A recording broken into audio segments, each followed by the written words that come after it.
En los Juegos Olímpicos de este año pasaron varias cosas, se abrieron debates interesantes, hubo críticas tanto constructivas como destructivas y sucedieron algunos eventos emocionantes que van a quedar impregnados en nuestros recuerdos. En realidad estos eventos casi siempre nos dejaron anécdotas sorprendentes e historias inspiradoras, aunque considerando que en el deporte siempre se toman riesgos, también podemos contar numerosas tragedias y hechos desagradables que sucedieron en estos contextos. Como ya sabrán si vieron mi video del iceberg del mundo del modelaje, en este formato de videos voy a estar contándoles historias relacionadas con una temática desde lo más... ¿Cómo me gustan los cyber, boludo? La concha de la madre. ¿Cómo se nota que no viví en el Titanic? Más suave, como curiosidades e información de introducción, hasta los hechos más terribles que marcaron un antes y un después, en este caso, en la historia de los Juegos Olímpicos. En el nivel 1 tenemos el origen de los Juegos. Sus inicios se remontan a 2800 años atrás, donde en la región de Olimpia, en Grecia, se hacían celebraciones atléticas a donde acudían participantes de varias ciudades-estado. Durante el tiempo que duraba el evento, las ciudades estaban en tregua olímpica, es decir, que acordaban dejar de lado todos sus conflictos para tener una jornada deportiva pacífica. Luego de un tiempo, dejaron de celebrarse oficialmente porque ya existían eventos similares fuera de Grecia, hasta que unos 1500 años después, el historiador francés Pierre de Coubertin propuso que se renovaran a escala mundial para promover la unión de las naciones y la espiritualidad a través del deporte. Fue así que los primeros Juegos modernos tuvieron lugar en Atenas en el año 1896. Pasando ahora al nivel 2, vamos a profundizar un poco más en casos específicos, empezando por el misterioso corredor descalzo. Cuando se acercaban los Juegos Olímpicos de 1960, uno de los miembros del equipo de maratón se había lesionado jugando al fútbol, por lo que en su reemplazo incluyeron a un hombre proveniente de Etiopía que fuera de su país no era para nada reconocido. Aquel africano llamado Abebe Bikila nunca había participado en los Juegos, de hecho hasta hace pocos años antes ni siquiera se había planteado dedicarse a ese deporte, pero el día de la carrera se convirtió en una figura destacada, y no solo porque hizo todo el recorrido descalzo, sino que también se llevó la medalla de oro volviendo el primer africano en hacerlo y superó el tiempo récord mundial por 8 minutos, siendo que apenas era conocido en el ámbito. Los shorts y las multas. Como todo lo que requiere organización, cada deporte de los Juegos Olímpicos tiene su código de vestimenta, y aunque esta debería ser lo más cómoda posible y funcional a cada práctica, parece que ese no es el caso del beach volley. Las mujeres que se desempeñan en este deporte tienen que usar unas bikinis con características específicas, aunque para muchas ese tipo de prenda no resulta la mejor opción a la hora de jugar, y más si por ejemplo están pasando por su periodo. Si bien el cambio de uniforme se viene reclamando hace mucho tiempo, este año el equipo femenino de Noruega se animó a dar un paso más y directamente se presentaron a jugar con unas calzas cortas que eran mucho más modestas y cómodas que la bikini obligatoria. En consecuencia, las chicas fueron multadas, pero aceptaron pagar esa suma de 1.500 euros a modo de protesta para que esta situación se revise. En redes sociales, el equipo recibió muchísimo apoyo y lograron abrir un debate sobre si realmente era necesaria aquella regla o solo era una costumbre que además estaría dificultando su desempeño, ya que la bikini en realidad no aporta ninguna ventaja a la hora de jugar. ¿Qué opinan ustedes? ¿Qué opina, chat? ¿Qué opina? ¿No tiene nada de malo que usen algo arriba o tienen que andar sí o sí de...?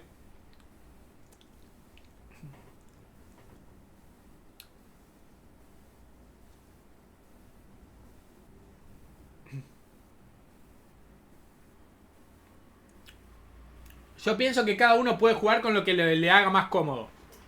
Si te resulta más cómodo, usa short. Si te resulta más cómodo, usa bikini. Para mí es... Eso es... Tenés que competir. Lo que te haga sentir más cómoda a la hora de competir.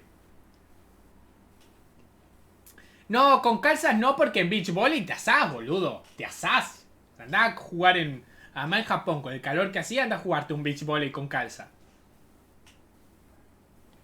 Las lesiones. Para este apartado decidí no seleccionar casos en los que las lesiones sean demasiado gráficas, porque hay imágenes que me impactan demasiado y supongo que a ustedes también. Pero todos sabrán que este es un riesgo muy común que todos los competidores corren. Algunos quedan fuera de competencia por heridas graves, pero otros deciden continuar a pesar de todo y en ocasiones terminan triunfando. En los Juegos de 1996, un grupo de gimnastas estadounidenses que se hacían llamar las 7 magníficas.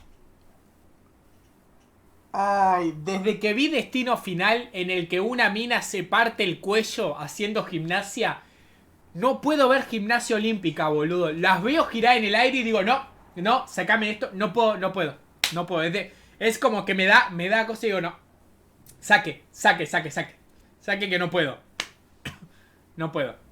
magníficas, habían logrado llegar a la final compitiendo contra un grupo de rusas bastante más experimentadas. Ambos equipos estaban parejos, hasta que las estadounidenses empezaron a fallar en sus saltos, siendo Kerry Strug la más afectada de todas después de haberse doblado el tobillo en una mala caída. Lamentablemente, en la última instancia, el equipo entero dependía de su resultado. De lo contrario, iban a perder la oportunidad de llevarse el oro, pero en lugar de rendirse, Kerry ejecutó sus maniobras aguantándose como pudo el dolor. Si bien en el primer intento su caída no fue óptima, decidió intentarlo nuevamente y lo logró, aunque el dolor inmenso que sentía la obligó a retirarse de rodillas, arrastrándose, convirtiendo aquel momento en una imagen icónica del deporte.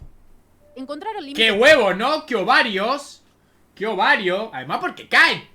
Imagina que vos caes, por más que sea una colchoneta, tu tobillo cae un poquito inclinado, se te parte, ¿eh? Porque cae todo el peso arriba, o sea, se va para el costado. ¡Ah! ¡Ah! Entre esforzarse al máximo y conservar la integridad física es complicado en este ámbito. Y justamente eso fue tema de discusión en los recientes Juegos de Tokio gracias a la gimnasta Simone Biles, lo que nos lleva al siguiente punto. Siendo ganadora del oro 4 veces con apenas 24 años, en la actualidad no se encuentra en su mejor momento, ni física ni mentalmente, pero en lugar de luchar contra lo inevitable, eligió bajarse de 2 competiciones para preservar mejor su salud. La chica contó que tomó esta decisión porque estaba sufriendo de un bloqueo mental importante que bajó su rendimiento físico, y que la presión de la gente y los medios le estaban afectando demasiado. Si bien recibió mucho apoyo, no faltaron las críticas de aquellos que creen que la presión externa no es una razón válida para dejar a un lado la responsabilidad de competir, por lo que comenzaron a generarse debates en torno a los límites del deporte. Biles nos demostró que aunque sea sumamente importante la superación personal y enfrentarse a dificultades para mejorar, aprender a decir basta también lo es. De lo contrario, el deportista podría terminar perjudicado, ya sea a corto o a largo plazo. En el nivel 3 de este... Si te sentís mal para competir, no compitas. Iceberg, vamos a ver casos un poco más controversiales, comenzando por la primera trampa. La primera persona en la historia de los Juegos Olímpicos que ganó gracias al engaño, o al menos la primera en ser descubierta, fue el corredor estadounidense Fred Lorz, quien compitió en el año 1904 en una carrera de 42 kilómetros, de los cuales 17 de ellos fueron recorridos en el auto de su manager que lo venía siguiendo. Obviamente, apenas se supo esto, fue expulsado de la competencia y su nombre quedó manchado desde ese mismísimo momento. Boris el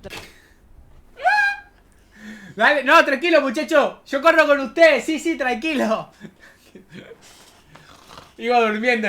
tramposo. El esgrima también tiene una historia memorable y muy ingeniosa de engaño. Por si no conocen muy bien esta práctica, cuando un jugador toca a su oponente con la espada, se activa un sonido que lo confirma. Boris Onischenko se desempeñaba muy bien en este deporte. Sin embargo, en 2 ocasiones seguidas había jugadores que afirmaban no haber sido tocados por su espada, a pesar de que aquel sonido se había disparado. Ante los reclamos de ambos, la espada de Boris fue analizada por especialistas, quienes descubrieron que el atleta había armado un sofisticado sistema de cableado para que con un botón se activara el sonido que indicaba que había derrotado al rival. El hombre no solo fue expulsado de la competencia, sino que quedó escrachado para toda la vida y se ganó el merecido apodo Boris el Tramposo.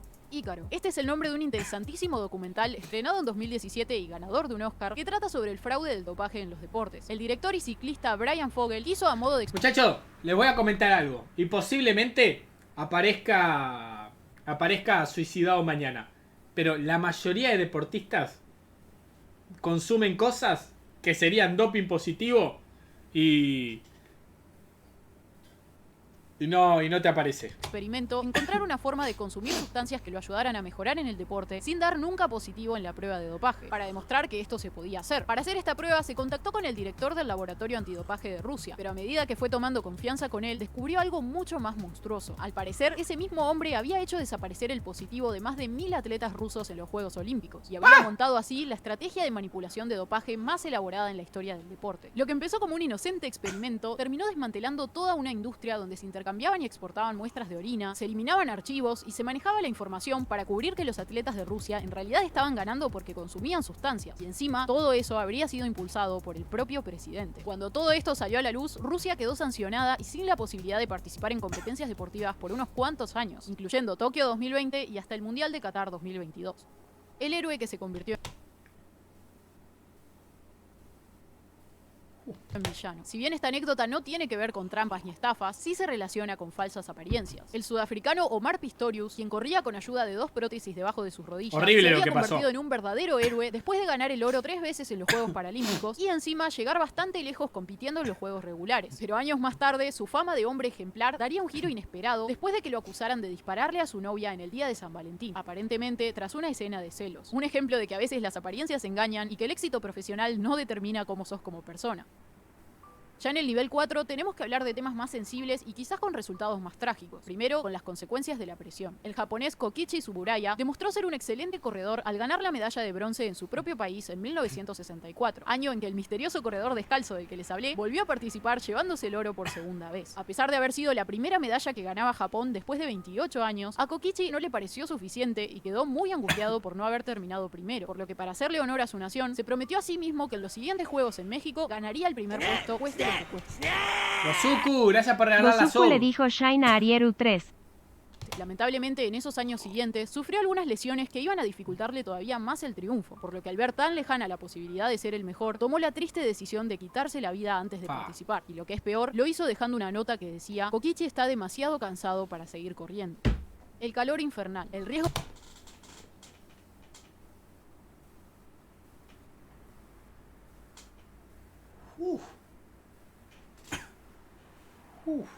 que corren los deportistas se ve reflejado mucho más cuando suceden tragedias como estas. Los Juegos de 1912 se dieron en Estocolmo, Suecia, en un momento en que hacía bastante calor. Francisco Lázaro, un corredor portugués de 23 años, se había puesto un protector solar muy espeso en todo el cuerpo para resguardarse del sol durante la carrera que le esperaba. Sin embargo, el producto hizo exactamente lo contrario. Esa crema tan grasienta estaba obstruyendo sus poros, impidiendo que sudara correctamente. Así que, como consecuencia, se desmayó en plena carrera y fue trasladado al hospital, donde falleció después de haber alcanzado más de 40 grados de temperatura. Larry Nassar. Hace un rato hablamos de la gimnasta Simone Biles y su decisión de haberse apartado de algunas competencias por su salud mental. Y es que la chica no solo había pasado por situaciones intensas de presión, sino que también hace unos años había tenido que hacer una denuncia por abuso. Larry Nassar, el coordinador médico del equipo femenino de gimnasia estadounidense, fue acusado de esto mismo por más de 300 deportistas, muchas de ellas en ese entonces menores. Su método principal era usar excusas médicas e inventarse tratamientos que no existían para así poder tocar sus partes íntimas sin que ellas sospecharan que algo andaba mal. Sumando a eso que en su casa encontraron material digital indebido que involucraba también menores de edad, fue sentenciado a permanecer como mínimo 40 años en prisión.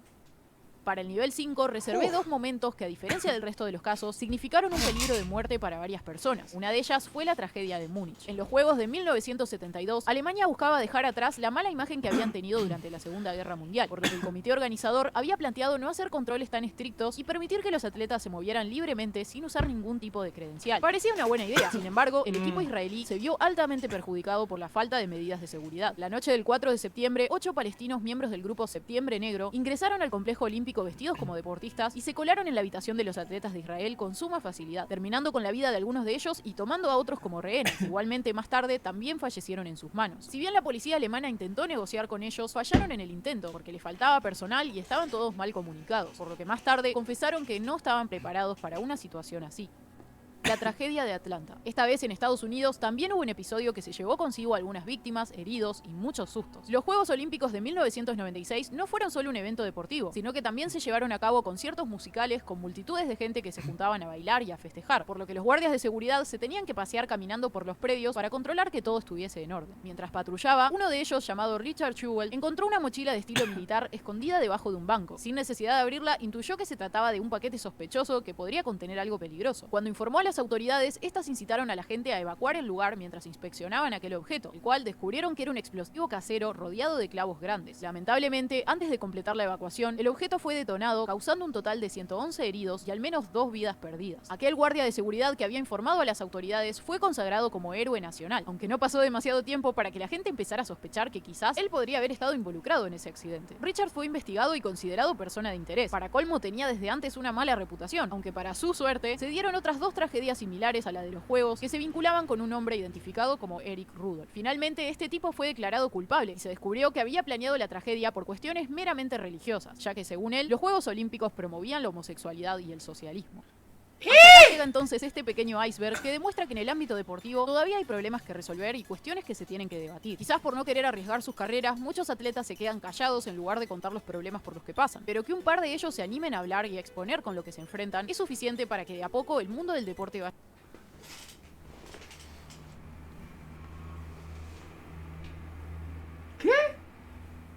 Interesante este canal. Interesante este video. A ver, ¿tiene más del estilo?